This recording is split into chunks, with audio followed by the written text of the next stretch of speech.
आज मैं बात करूँगा उन 3 पॉइंट्स की जिससे एपीजे अब्दुल कलाम जी को सक्सेस मिली। आप भी अगर उन्हें फॉलो करें तो आप भी किसी भी फील्ड में सफल हो सकते हैं। डॉक्टर एपीजे अब्दुल कलाम जी का जन्म तमिलनाडु में रामेश्वर के एक छोटे से गांव धनुषकोडी में 15 अक्टूबर 1931 को एक मध्य वर्गीय परिवार में हुआ। उनका जीवन संघर्ष भरा था।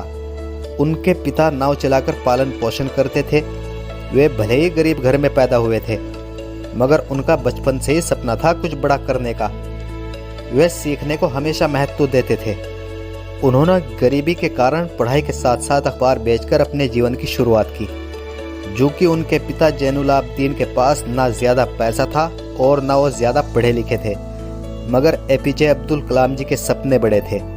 उनमें आगे बढ़ने की ललक थी, इसलिए बिजली ना होने के बावजूद दीपक की रोशनी में रात भर पढ़ाई किया करते थे। उन्होंने एक दिन पक्षी उड़ता देख पायलट बनने की सोची और उसे ही अपना लक्ष्य बना लिया। उन्होंने पायलट बनने की परीक्षा पास की। पायलट की वैकेंसी सिर्फ 8 थी, मगर वे 90 नंबर पर रहने के कारण नहीं चुने गए। मगर वे हारे नहीं। उन्होंने ठान लिया कि भले ही मैं एयरक्राफ्ट का पायलट ना बन सका, मगर एयरक्राफ्ट या मिसाइल बना तो सकता हूँ। और यही सोचकर इंजीनियर की पढ़ाई शुरू कर दी। 1958 को DRDO में शामिल होकर बन गए missile man. APJ Abdul Kalam जी का जीवन परिचय से हमें कई सीख मिलती है, मगर मैं 3 सीख के बारे में बात करूंगा जिसके बगैर हम अपने जीवन में कुछ भी अचीव नहीं कर सकते। हालात गरीब हो तो चलेगा, मगर सोच छोटी नहीं होनी चाहिए। दोस्तों, जब तक हम कुछ बड़ा नहीं सोचेंगे तो हम बड़ा करेंगे कैसे? कुछ बड़ा करने के लिए पहले बड़ा सोचना तो पड़ेगा ना। दूसरा है लक्ष्य।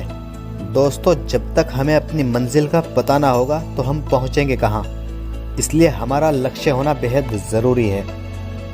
तीसरा है मेहनत। दोस्तों, इस दुनिया में कुछ भी नहीं मिलता मेहनत के बगैर।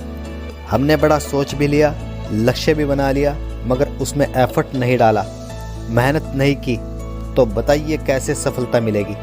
कभी भी नहीं मिलेगी। इसलिए हर फील्ड में सक्सेस के लिए मेहनत बहुत ज़रूरी है।